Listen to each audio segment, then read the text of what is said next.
Doctor Bhimrao Ambedkar के जीवन में पानी के अधिकार के लिए किए गए संघर्ष का एक महत्वपूर्ण और प्रेरणादायक स्थान है। बाबा साहेब का ये संघर्ष केवल पानी तक सीमित नहीं था, बल्कि यह भारतीय समाज में व्याप्त भेदभाव और असमानता के खिलाफ एक गहरा संदेश था।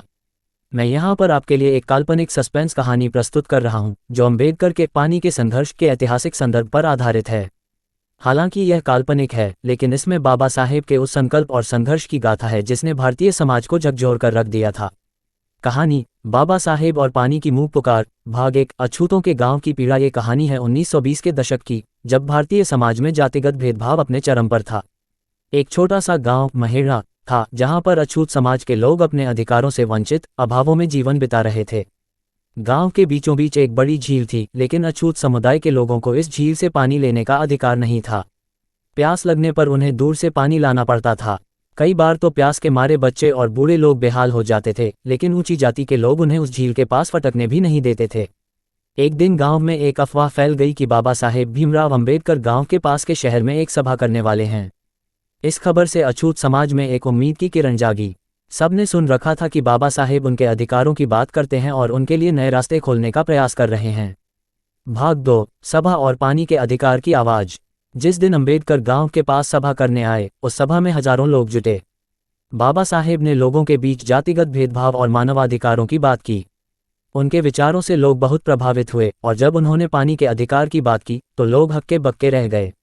अंबेडकर ने घोषणा की, हर मनुष्य को पानी पीने का अधिकार है।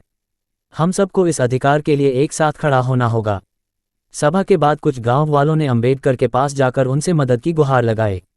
उन्होंने बाबा साहेब को अपनी समस्या बताई कि उन्हें अपने गांव की झील से पानी लेने की अनुमति नहीं है। बाबा साहेब ने गंभीरता से उनकी बातें सुनी और मन में ठान लिया कि इस भेदभाव को खत्म करके रहेंगे।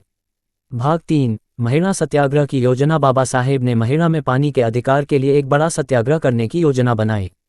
उनका उद्देश्य था कि इस संघर्ष के माध्यम से पूरे देश को यह संदेश दिया जाए कि भेदभाव के खिलाफ लड़ाई में कोई पीछे नहीं हटेगा। उन्होंने गांव के लोगों से कहा कि वे सत्य और अहिंसा के मार्ग पर चलते हुए इस अधिकार के लिए संघर्ष करेंगे।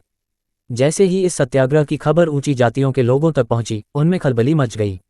उन्हें लगा कि अगर अछूतों को झील से पानी लेने की अनुमति मिल गई तो उनका सामाजिक अधिकार कमजोर हो जाएगा।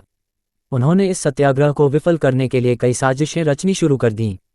भाग 4, रात्रि का अंधेरा और खतरनाक साजिश। एक रात, जब सत्याग्रह की तैयारी चल रही थी, कुछ अज्ञात लोग बाबा साहेब के कक्ष में घुस आए। उन्होंने उनके दस्तावेजों और योजनाओं को चुरा लिया ताकि सत्याग्रह के लिए कोई योजना न बच सके। बाबा साहेब को जब इस घटना का पता चला तो उन्हें एक गहरी चोट पहुंची, लेकिन वे हार मानने वाले नहीं थे। उन्होंने फिर से अपने साथियों को एकत्रित किया और उन्हें कहा, चाहे कोई भी बाधा आए, हम सत्याग्रह करेंगे। उन्होंने रात रात भर जागकर लोगों को जागरूक करना शुरू किया। उन्होंने बताया कि पानी किसी की जागीर नहीं है, ये हर इंसान का अधिकार है। भाग 5, महेड़ा सत्याग्रह का दिन। आखिरकार सत्याग्रह का दिन आ गया। महेड़ा गांव में हजारों लोग इकट्ठा हुए और बाबा साहेब के नेतृत्व में झील की ओर बढ़े। ऊंची जाति के लोगों ने उन्हें रोकने की कोशिश की, धमकियां दी, लेकिन बाबा साहेब ने बिना किसी डर के आगे बढ़ते रहे।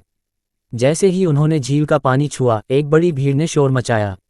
ऊंची जाति के लोग इस दृश्य को देखकर घबरा गए, लेकिन अंबेडकर ने यह साबित कर दिया कि अब अछूत समाज के लोग भी पानी पीने का अधिकार रखेंगे। यह एक ऐतिहासिक क्षण था जिसने पूरे देश में हड़कंप मचा दिया। भाग 6, एक नई शुरुआत। इस सत्याग्रह ने अछूत समाज के लोगों में नई ऊर्जा भर दी। अब उन्हें लगा कि बाबा साहेब के नेतृत्व में वे अपने अधिकार प्राप्त कर सकते हैं। पानी का अधिकार उनके लिए केवल पानी तक सीमित नहीं था, बल्कि यह समानता और सम्मान का प्रतीक बन गया था। बाबा साहेब का ये संघर्ष समाज में अन्याय के खिलाफ खड़े होने का एक प्रेरक उदाहरण बन गया और इसने अन्याय और भेदभाव के खिलाफ लड़ने की एक नई लहर पैदा कर दी। इस कहानी के माध्यम से बाबा साहेब का पानी के लिए किया गया संघर्ष समाज में व्याप्त अन्याय और असमानता को उजागर करता है। ये संघर्ष केवल पानी तक सीमित नहीं था, बल्कि यह समाज में बराबरी के अधिकार के लिए लड़ाई का प्रतीक बन गया। सूचना सिर्फ मान्यताओं और जानकारियों पर आधारित है। यहाँ ये बताना जरूरी है कि यह मेरा वीडियो किसी भी तरह की मान्यता, जानकारी की पुष्टि नहीं करता है। किसी भी जानकारी या मान्यता को अमल में लाने से पहले संबंधित विशेषज्ञ से सलाह लें। धन्यवाद।